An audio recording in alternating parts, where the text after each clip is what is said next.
नरेंद्र मोदी जी से आपने कल मुलाकात की, उनको आशीर्वाद दिया कल।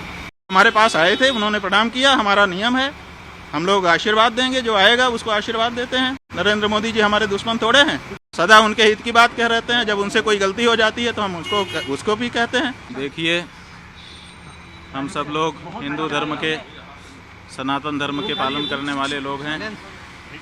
हमारे यहाँ पुण्य पाप की भावना बताई गई है। सबसे बड़े पाप गौ घात आदि बताए गए हैं, लेकिन उससे भी बड़ा घात विश्वासघात बताया गया है। आपके जो उद्धव ठाकरे जी हैं, इनके साथ विश्वासघात हुआ है और इसी बात की पीड़ा बहुत सारे लोगों के मन में है। तो आज हम यहाँ पर उनके अनुरोध पर आए, उन्होंने स्वागत किया। हमने उनसे ये कहा है कि हम सब के मन में इस बात की पीड़ा है कि आपके साथ विश्वासघात हुआ। जब तक पुनः महाराष्ट्र के मुख्यमंत्री की कुर्सी पर आप विराजमान नहीं हो जाते, तब तक हम लोगों के मन का ये जो दर्द है, ये पीड़ा है, ये दूर नहीं हो सकती है। तो उन्होंने कहा है कि जैसा आप लोगों का आशीर्वाद होगा हम करेंगे। देखिए, किसका हिंदुत्व असली है तो ये जानना पड़ेगा कि जो विश्वासघात करे वो हिंदू नहीं हो सकता है। जो विश्वासघात सह ले वो तो हिंदू होगा, क्योंकि उसके साथ विश्वासघात हुआ है।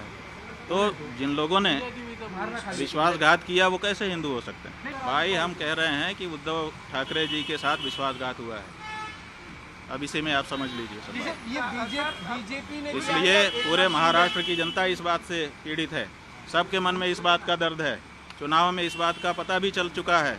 अब तो ये बात प्रमाणित हो चुकी है कि महाराष्ट्र की जनता इस बात को मानती है कि उद्धव ठाकरे जी के साथ विश्वासघात हुआ है, और ये ठीक नहीं है। ये जनता का भी अनादर है। जनता जिसके लिए बहुमत देती है उसको उसके समय तक के लिए बनाए रखना चाहिए। बीच में सरकार को तोड़ देना और बीच में जनमत का अनादर करना, ये अच्छी चीज़ नहीं है। भाई, शंकराचार्य की बात नहीं है। शंकराचार्य जी क्या कहेंगे? जो सच होगा तो वही तो कहेंगे। हमें राजनीति से लेना देना नहीं है, लेकिन विश्वासघात तो हमारे यहाँ पाप बताया गया है। ये तो धर्म का मामला है ना, पाप और पुण्य। और इस बारे में कौन बोलेगा? राजनेता बोलेगा। ये हमारे यहाँ परंपरा है कि जब गुरुजन पधारते हैं तो उनकी पादुकाओं की पूजा की जाती है, और उसी का विधि विधान के साथ पालन उद्धव ठाकरे जी ने सपरिवार किया। हमारे यहाँ शिव पुराण में 12 ज्योतिर्लिंग का व्याख्यान किया गया है। बताया गया है कि 12 ज्योतिर्लिंग होते हैं। 12 ज्योतिर्लिंगों के जहाँ नाम बताए गए हैं वहीं पर उनका पता भी बता दिया गया है।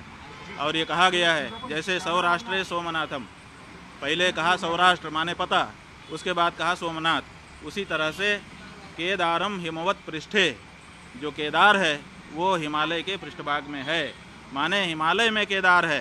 तो आप दिल्ली में कहाँ से ला के रख दोगे केदार को? जब पता साफ साफ बताया गया है कि ये यहाँ लोकेटेड है, तो आप उसका लोकेशन क्यों बदलना चाहते हैं? क्यों जनता को भ्रम में डालना चाहते हैं? आप भगवान के 1000 नाम है, किसी नाम से स्थापना करके पूजा करिए, लेकिन केदारनाथ धाम दिल्ली में बनेगा, ये अनधिकार चेष्टा है और ये नहीं होना चाहिए। क्या इसके पीछे जो हमारे धर्म स्थान हैं वहाँ पर राजनीति वाले प्रवेश कर रहे हैं, और अब हमारे धर्म स्थान में जहाँ प्रवेश करने में दिक्कत हो रही है, आप केदारनाथ में देखिए 228 किलो सोने का घोटाला हो गया। आप पत्रकार लोग क्यों नहीं उठाते हो? तो जब वहाँ पर घोटाला हो गया तो अब आप दिल्ली में केदारनाथ बना लोगे, वहाँ पर फिर दूसरा घोटाला करोगे। 228 किलो सोना केदारनाथ से गायब कर दिया गया। ये कहाँ का नियम है? क्यों नहीं उठाते हो प्रेस वाले इस बात को? आज तक कोई जांच तक नहीं बैठाई गई। 228 किलो सोना का घोटाला केदारनाथ में हो गया। कौन जिम्मेदार है? क्यों इस बारे में जांच नहीं होती है? क्यों भाई इस बारे में निर्णय नहीं होता है? और अब आप कहेंगे हम दिल्ली में ही केदारनाथ बना लेंगे, ये नहीं हो सकता। नरेंद्र मोदी जी से आपने कल मुलाकात की, उनको आशीर्वाद दिया कल।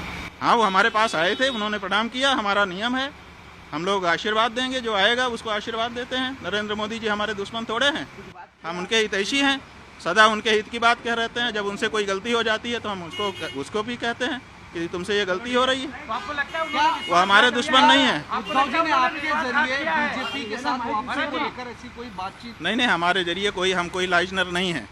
हमको श्रद्धापूर्वक उन्होंने बुलाया था, हम जैसा कि हमारा नियम है, श्रद्धा से बुलाने पर जाते हैं। हम आए, उन्होंने पादुका पूजन किया और अपनी जो उनकी अपनी बातें थी वो भी हमारे सामने रखी, हमने उनको सुन लिया। ये जो बात हम कह रहे हैं वो हम अपने मन की बात कह रहे हैं और पूरे महाराष्ट्र की जनता की बात है। अगर आप ये वीडियो YouTube पर देख रहे हैं तो हमारे चैनल को सब्सक्राइब करें और बेल आइकन को दबाना ना भूलें। अगर आप Facebook पर ये वीडियो देख रहे हैं तो हमारे पेज को लाइक करें।